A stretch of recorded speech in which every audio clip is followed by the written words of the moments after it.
The message came on a Tuesday afternoon while I was reviewing case files in my chambers.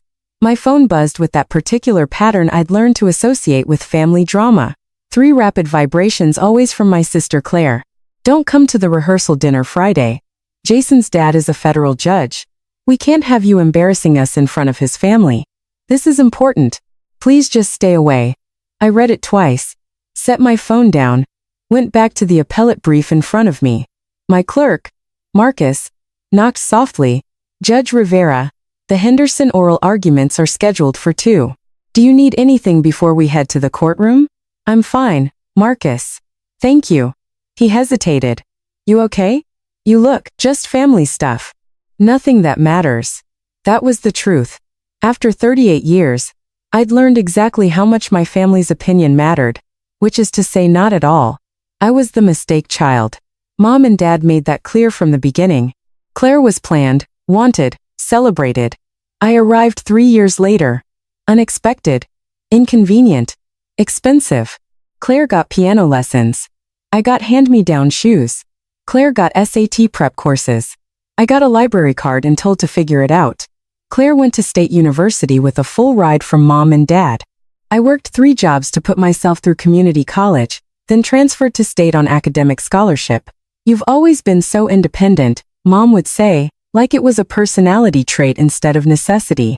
When I got into law school, Dad's response was, "How are you going to pay for that?" "Loans and scholarships," I said. Sounds irresponsible. Claire graduated with a marketing degree and moved back home. Got a job at a local boutique making $30,000 a year. Mom and Dad were so proud. I graduated law school with honors, clerked for an appellate judge, then for a federal circuit judge, worked as a public defender for 6 years. Applied for a federal judgeship at 35. When I got the appointment, I called to tell them. "That's nice," Mom said. "Claire just got promoted to assistant manager. We're taking her to dinner to celebrate." I wasn't invited. The thing about being a federal judge is that people assume you're wealthy or that you came from money or that someone handed you the position. The truth is messier. I spent 6 years defending people who couldn't afford lawyers. I learned to see past the charges to the humans underneath. I built a reputation for fairness, for thorough research, for asking the hard questions that other attorneys missed. When Judge Patricia Harrison, 9th Circuit Court of Appeals, needed a clerk, I applied. She hired me based on my trial record and my written opinions in mock court during law school. I spent 3 years learning from one of the sharpest legal minds in the country. Judge Harrison became my mentor, my reference, my advocate. When a district court position opened, she called me into her office. "You should apply," she said. "I'm 35 and brilliant and fair, and exactly what the bench needs." I applied. 6 months later, I was confirmed. Judge Elena Rivera, United States District Court, Central District of California. My family's response? "Dad, so, you're a judge now. Does that mean you make decent money?" "Mom, that's a lot of responsibility. Are you sure you can handle it?" "Claire, cool. Can you get me out of a speeding ticket?" I stopped talking to them about work after that. Claire had always needed validation. In high school, she dated the quarterback. In college, she joined the most popular sorority. After graduation, she dated men based on their job titles and family connections. When she met Jason Montgomery at a charity event, she called me for the first time in 8 months. "I met someone," she said. "He's a lawyer. His dad is a federal judge." "That's nice," I said. The same tone Mom had used with me. "His family is incredible. Old money. Connected. His dad knows governors and senators. Sounds impressive. We're getting serious. I think he might propose." He did. 3 months later, Claire sent a group text with a photo of a massive diamond ring. Mom's response, "We're so proud of you." Dad's response, "That's my girl." My response, "Congratulations." I didn't hear from any of them for another 4 months. The wedding became Claire's entire personality. Every conversation, every text, every family gathering revolved around floral arrangements and seating charts, and whether the bridesmaids should wear blush or champagne. I was named a bridesmaid by default. Family obligation, not affection. The first dress fitting was a nightmare. "You've gained weight," Claire said, eyeing me critically. "The dress is going to need major alterations." I hadn't gained weight. I'd gained muscle from finally having time to go to the gym regularly. "I'll handle it," I said. Maybe go on a diet before the wedding. I want everyone to look perfect. Mom jumped in. Claire's right. This is her special day. We all need to look our best. I ordered the dress in my actual size and said nothing. The rehearsal dinner became Claire's obsession 3 months before the wedding. Jason's parents are hosting, she announced at a family lunch I'd made the mistake of attending. At Rosewood Manor. It's 5-star. His dad invited some very important people. Sounds lovely, I said. Claire turned to me. You'll need to be on your best behavior. Jason's dad is a federal judge. He works with powerful people. Senators. Attorneys. This isn't like our usual family dinners. I understand how to behave at a formal dinner. Do you though? Claire's eyes narrowed. They tend to be awkward. Quiet. You never know what to talk about with successful people. Mom nodded. Claire has a point. Maybe just smile, and don't volunteer too much conversation. I took a sip of water. Counted to 10. Said nothing. The Tuesday before the Friday rehearsal dinner, Claire's text arrived. Don't come to the rehearsal dinner Friday. Jason's dad is a federal judge. We can't have you embarrassing us in front of his family. This is important. Please just stay away. I stared at it for a long moment. Then a second text. Mom and Dad agree. You can come to the wedding, but the rehearsal dinner is for important guests only. A third text. Don't make this a big thing. Just stay home. I took a screenshot. Saved it to a folder I'd been keeping for years. Evidence of exactly who my family was. Then I texted back. Understood. Claire's response was immediate. Thank you for understanding. See you at the wedding. I set my phone down and went back to work. Judge Patricia Harrison had been my mentor for 12 years. After I finished clerking for her, we stayed in touch. Monthly lunches. Occasional phone calls. She'd become more of a mother figure than my actual mother ever was. That Wednesday, we had lunch at a quiet bistro near the courthouse. You look troubled, Patricia said, cutting into her salmon. Family stuff. The sister getting married? I'd mentioned it once months ago. Patricia remembered everything. Her fiancé is Jason Montgomery. Patricia's fork paused halfway to her mouth. Robert's son. You know Judge Harrison? Asked though of course she did. Federal judges in California knew each other. Robert and I served together on the Ninth Circuit before he took senior status. Good man. Brilliant legal mind. She set her fork down. Does your family know you're a judge? They know. They don't care. And Jason? I've never met him. Claire doesn't exactly include me in her life. Patricia's expression shifted to something between amusement and outrage. So Robert has no idea his son is marrying your sister? Apparently not. And your sister just uninvited you to the rehearsal dinner, because? Because she doesn't want me embarrassing her in front of a federal judge. Patricia started laughing. Actually laughing, the kind that drew looks from other cables. What? Elena Robert is hosting the dinner at Rosewood Manor, correct? That's what Claire said. I'm invited. Robert invited me 3 months ago. We've been friends for 25 years. Patricia pulled out her phone. I'm bringing a guest. You. Patricia, I don't think. You're coming as my guest. Robert will be thrilled to see you. We'll let the evening unfold naturally. This feels like chaos. It feels like justice. Patricia's smile was fierce. Your family has spent your entire life dismissing you. Time for a reversal. Friday arrived with California sunshine and my complete indifference to Claire's wedding drama. I had a morning docket, 3 motions to dismiss, 2 discovery disputes, and a sentencing hearing. I handled them with my usual attention to detail, signed the necessary orders, and left the courthouse at 3. Patricia had insisted on picking me up. Arrive together, she'd said. Make an entrance. I wore a navy dress, simple, elegant, appropriate for a formal dinner. My hair in a low bun. Minimal jewelry except for the pearl earrings Patricia had given me when I was appointed to the bench. Patricia arrived at 6:15 inches a black car service vehicle. You look perfect, she said as I slid into the back seat. Ready for this? I'm ready to watch my sister's face when Judge Harrison recognizes me. Robert is going to love this. He hates pretension. Always has. The drive to Rosewood Manor took 20 minutes. The restaurant was exactly as pretentious as I'd imagined. Stone facade, valet parking, a doorman in a literal top hat. Here we go, Patricia said as we stepped out. Rosewood Manor's private dining room was stunning. Crystal chandeliers, floor-to-ceiling windows overlooking a garden, tables set with china that probably cost more than my first car. I spotted my family immediately. Mom and Dad at the head table dressed like they were meeting royalty. Claire in a white cocktail dress laughing too loudly at something Jason's mother said. Jason himself, tall, handsome, every bit the successful attorney Claire had described. And at the center of it all, Judge Robert Harrison, 72 years old. Silver hair, sharp eyes, senior status on the Ninth Circuit Court of Appeals. One of the most respected legal minds in California. Patricia and I paused at the entrance. Claire saw me first. Her face went from laughing to confused to absolutely horrified in under 3 seconds. She stood so quickly her chair scraped against the floor. "What are you doing here?" The room went quiet. "I'm Judge Harrison's guest," Patricia said smoothly before I could respond. Robert Harrison turned. His face lit up. "Patricia, there you are." Then his eyes landed on me and he froze. Complete stillness. "Judge Rivera?" The room went silent. Not quiet. Silent. The kind of silence where you can hear crystal glasses trembling on tables. "Judge Harrison," I said calmly, "it's good to see you." Robert crossed the room in 4 long strides. "Elena, my God, what are you doing here?" "Patricia invited me, but I didn't know you." He looked around confused.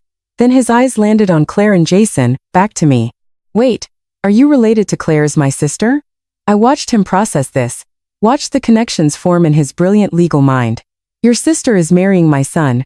"Apparently so." Claire made a sound half gasp, half choke. Jason stood. "Dad, you know her?" Robert's expression was pure confusion. "Know her? Jason?"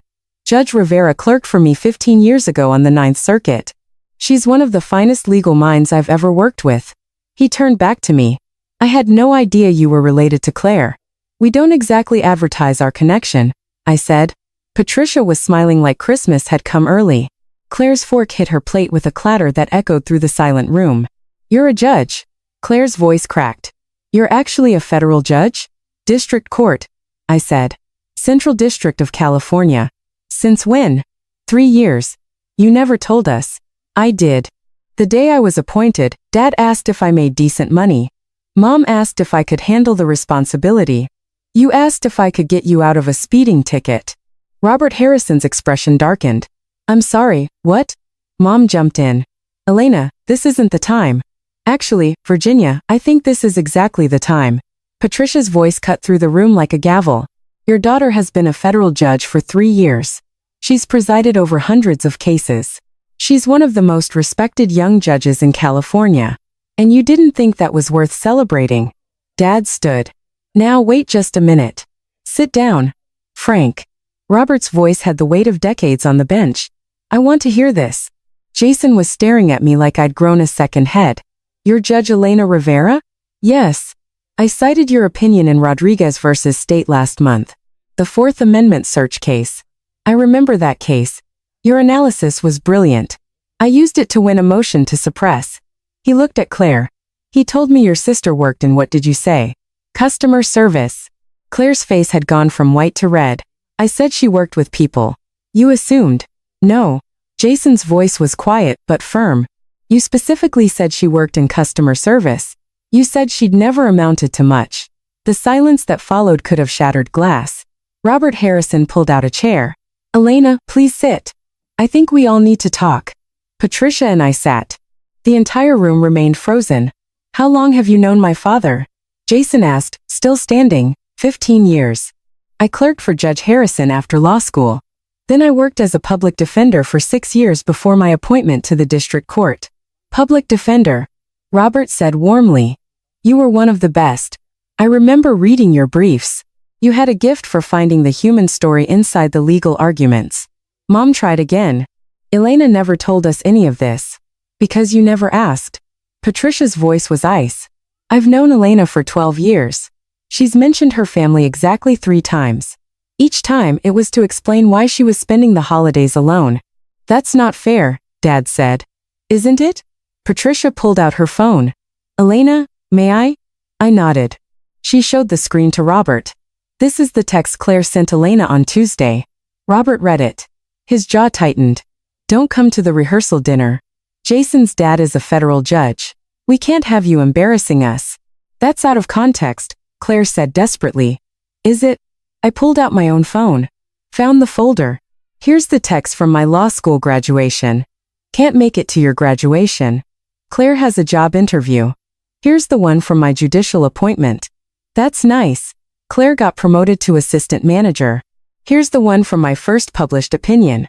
No response at all. Jason sat down slowly. How did I not know any of this? Because I never told you about my family, Claire whispered. I said we weren't close. You said your sister was a loser who never made anything of herself. The words hung in the air like a conviction. Robert Harrison was a federal judge. He'd spent 40 years reading people, evaluating credibility, finding truth in the spaces between words. He looked at my parents, at Claire. Hazy. I think, he said quietly, we need to understand exactly what happened here. Robert Harrison didn't yell. He didn't need to. His questions had the precision of a scalpel. Claire, when did you last have a meaningful conversation with your sister? Oh, we talked at Christmas. About what? Just family stuff. Did you ask about her work? She doesn't like talking about work. I laughed. Actually laughed. That's not true. You've never once asked about my work. Not in 15 years. Virginia Frank, Robert continued, when was the last time you visited your daughter? Attended one of her events? Celebrated her accomplishments? Mom looked cornered. Elena is very private. She doesn't like us fussing over her. That's a convenient interpretation, Patricia said. I've watched Elena give keynote speeches at legal conferences. She's argued before the Ninth Circuit. She's been featured in California Lawyer magazine. She's the youngest federal judge appointed in this district in 20 years. Are you telling me none of that was worth acknowledging? Dad's face was red. She never invited us to any of those things. Because you never came when she did invite you. Kept my voice level, professional. The same tone I used in court. I invited you to my law school graduation, my swearing-in ceremony, my first oral arguments as a federal public defender. You said you were busy. Every single time. Claire was crying now. Quiet. Desperate tears. I didn't know you were successful. You never said, I did say. You didn't listen. There's a difference. Jason stood and walked away from the table. Just stood near the windows, staring out at the garden. Robert watched him. Then turned back to my family. Here's what I understand. You have a daughter who put herself through college and law school, who clerked for federal judges, who built a career defending people who couldn't defend themselves, who was appointed to the federal bench at 35 years old. And your response was to what? Ignore her? Dismiss her? Uninvite her to family events because she might embarrass you? We didn't uninvite her to family events. Dad protested weakly. I pulled up another text. Read it aloud. This is from last Thanksgiving. We're having dinner at Claire's new apartment. Small gathering. Just us and Jason's family. Maybe skip this one. I skipped it. Spent Thanksgiving reviewing case files and eating takeout. Patricia's hand found mine under the table. Squeezed. And the truly remarkable part, Robert said, his voice dropping to something cold and judicial, is that you texted her on Tuesday and told her not to come tonight because you were afraid she'd embarrass you in front of me, a federal judge. He shook his head. I've seen a lot in 40 years on the bench, but this is a special kind of cruelty. Jason came back to the table, sat down next to me, not next to Claire. Judge Rivera, he said formally, I need to apologize. You didn't do anything wrong. I believed what I was told about you. I never questioned it. That's on me. He looked at Claire. We need to talk later, privately. Claire's mascara was running. Jason, please. Later. His voice was final. He turned back to me. I read your opinion in Martinez versus County of Los Angeles, the one about qualified immunity for police officers. It's the most thorough analysis of Fourth Amendment protections I've ever seen. I used it in a civil rights last year. How did it turn out? We won. My client got a settlement. Justice served. He paused. Because of your legal reasoning. Robert was nodding. Elena's Martinez opinion has been cited in 17 cases across 4 circuits. It's becoming precedent. She's changing law. Mom made a small sound. 17 cases? 18 now, I said. The Second Circuit cited it last week. The enormity of it was finally hitting them. Not just that I was successful, but that I was influential, respected. Known in legal circles, they'd spent months trying to impress. How much does a federal judge make? Dad asked, because of course he did. $233,000 a year, I said. Plus benefits. Lifetime appointment. His face went pale. I also own my own home, 3-bedroom Craftsman in Pasadena. Paid off last year. I have a retirement portfolio worth approximately $1.2 million. I drive a paid-off Tesla. I have no debt. Kept my voice even. But thank you for asking about my financial stability. Only took 38 years. Claire was sobbing now. Full heaving sobs. Jason handed her a napkin. Said nothing. Patricia Harrison had been quiet for several minutes. Watching. Evaluating. Now she leaned forward. I want to tell you something about your daughter. She said to my parents. Something you should have known but apparently don't. Mom looked terrified. Dad just looked defeated. When Elena clerked for me, I had her working 8 0-hour weeks. Federal appellate cases are complex. Demanding. Most clerks burn out in a year. Elena thrived. She saw patterns other clerks missed. She found case law that changed outcomes. She wrote bench memos that I sometimes used verbatim in my published opinions. She turned to me with something like pride. After she left my chambers, I recommended her to every federal judge who would listen. When the district court position opened, I personally called 5 senators to advocate for her appointment. Because she wasn't just good. She was exceptional. I didn't know you did that. I said quietly. Because you don't seek credit. You just do the work. Patricia looked back at my family. And that's who you dismissed. That's who you told not to come tonight because she might embarrass you. Robert Harrison stood. I think we need a moment. Jason. Elena. Patricia. Would you join me in the garden? I need some air. We stood. Left my family sitting at the table. As we walked out, I heard Claire say to Mom, "What do we do?" Mom's response, "I don't know." The garden behind Rosewood Manor was beautiful. Stone paths, night-blooming jasmine, soft lighting that made everything look like a painting. Robert lit a cigar.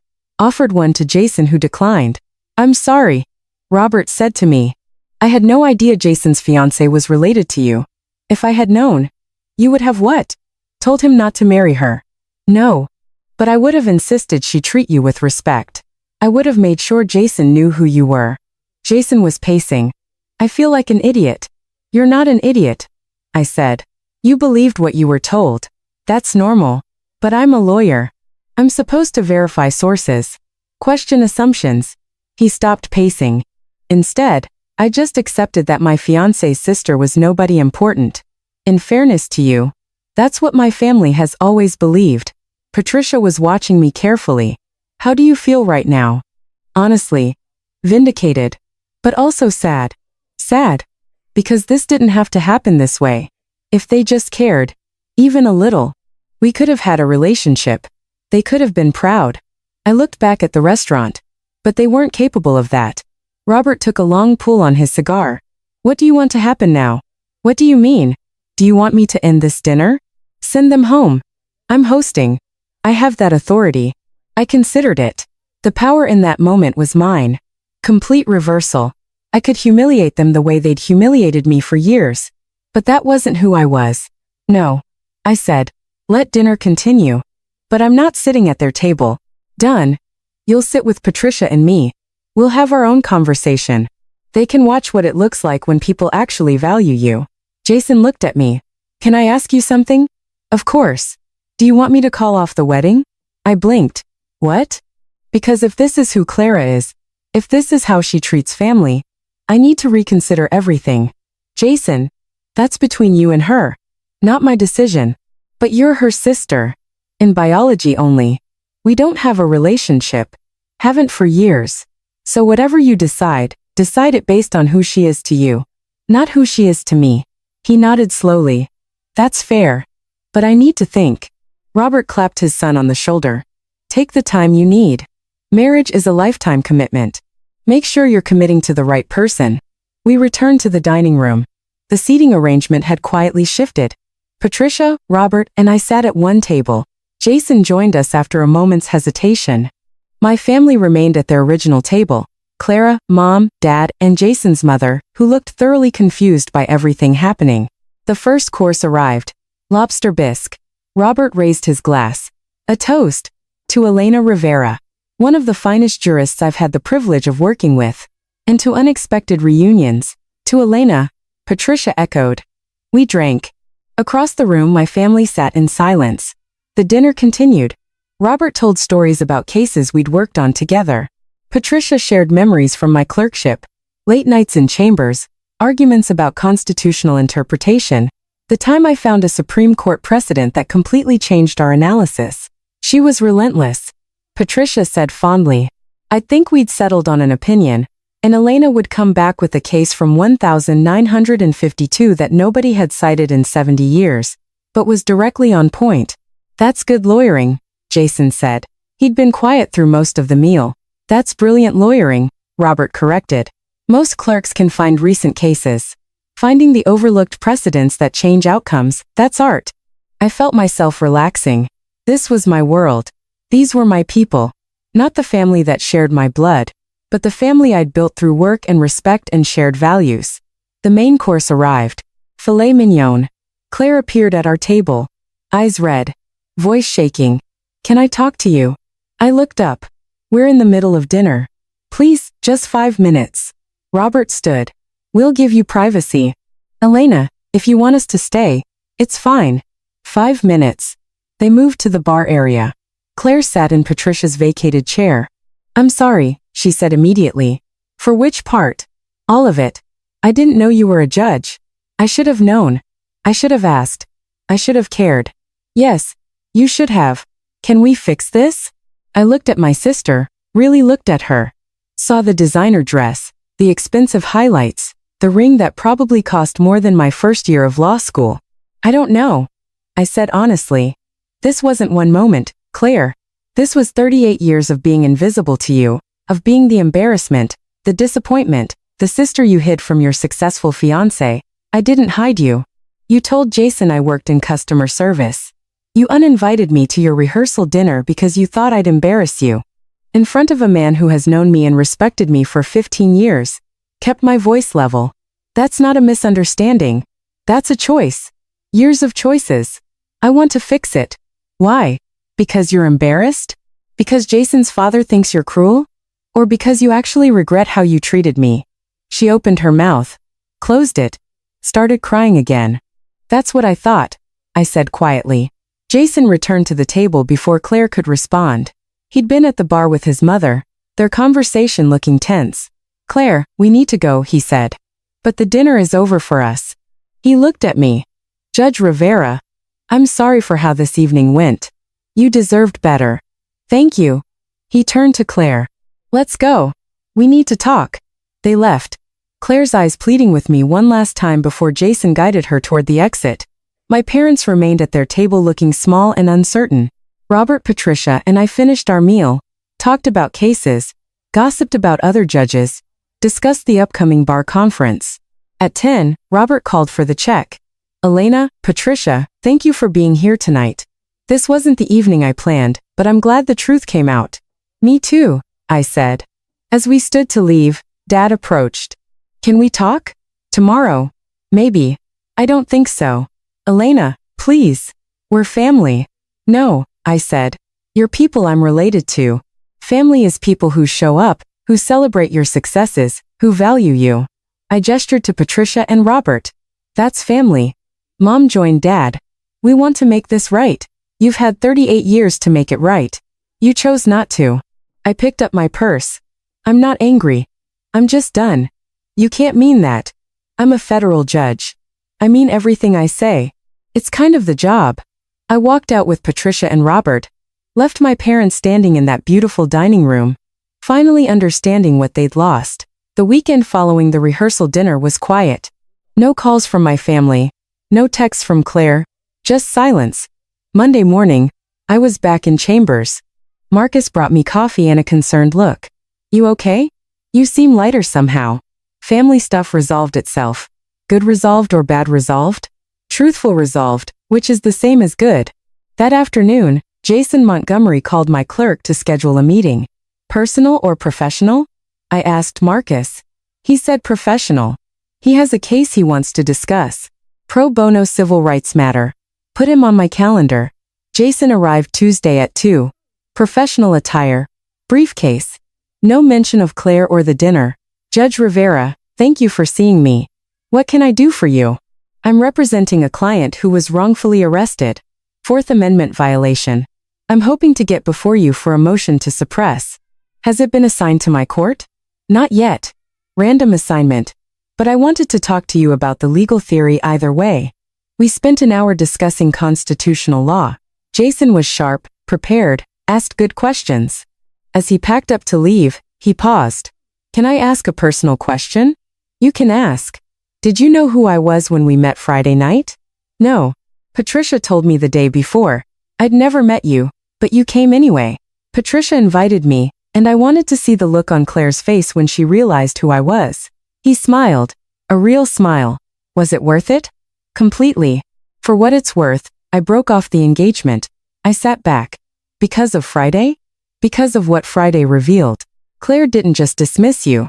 She built her entire identity around appearing successful while putting you down.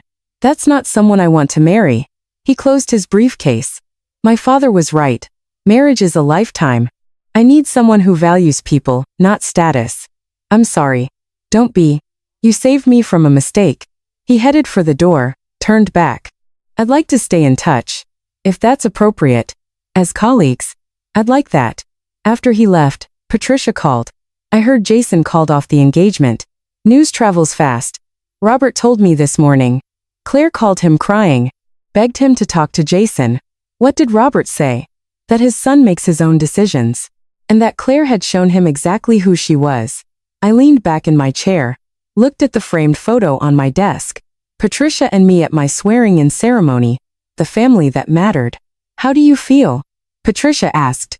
Free. 3 weeks after the dinner, Claire showed up at the courthouse. Security called my chambers. Judge Rivera. You have a visitor. Claire Rivera. Says she's your sister. Send her away. She's insisting it's important. I sighed. 10 minutes. Conference room B. Claire looked terrible. No makeup. Jeans and a sweatshirt. Hair in a messy ponytail. Thank you for seeing me, she said. You have 10 minutes. Jason won't return my calls. His dad won't help. Mom and dad are devastated. Everything's falling apart. And you want me to fix it? I want you to tell me how to fix it. I leaned back in my chair. You can't. Jason made his choice. Based on who you showed him you are. That's not fixable with an apology. But you could talk to him. Tell him I've changed. Have you? She blinked. What? Have you changed? Or are you just upset that you lost something you wanted? Silence. That's what I thought. I stood. Claire, I'm going to tell you something and I want you to really hear it. You spent 38 years treating me like I was worthless. You convinced yourself I was a failure to make yourself feel successful. And when the truth came out, when you realized I was everything you pretended to be, your first instinct wasn't to apologize. It was to figure out how to use my connection to fix your problem. That's not. It is. Even now, you're not here because you're sorry. You're here because you want something from me. Her face crumpled. I don't know how to be different. Then figure it out. But do it away from me. I called security. Had them escort her out. That was the last time I saw Claire. 6 months later, Mom sent an email. Subject, can we talk? I deleted it. A month after that, Dad sent a letter to my chambers. Marcus handed it to me with a questioning look. Family drama, I said. The letter was 3 pages. Apologizing, explaining, asking for another chance. I filed it. Didn't respond. 3 months after that, Claire sent a wedding invitation. Not to Jason. She'd apparently moved on. Some guy named Brad who worked in finance. I didn't RSVP. Patricia asked me about it over lunch. Do you ever regret cutting them off? No. They had 38 years to be my family. They chose not to. I'm not obligated to give them a 39th. No regrets about Jason? Jason made the right call. He deserves someone better than Claire. He's dating someone from his firm. Another civil rights attorney. Seems happy. Good for him. Patricia studied me. You really are okay with all this? I am. Because I learned something important. Family isn't biology. It's choice. You choose me. Robert chooses me. My colleagues, my clerks, the attorneys I mentor, they choose me. That's enough. More than enough, Patricia said. That's everything.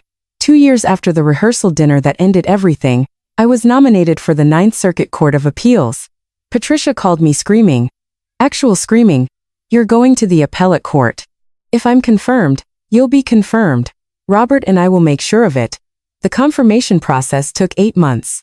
Hearings, background checks, testimony from colleagues.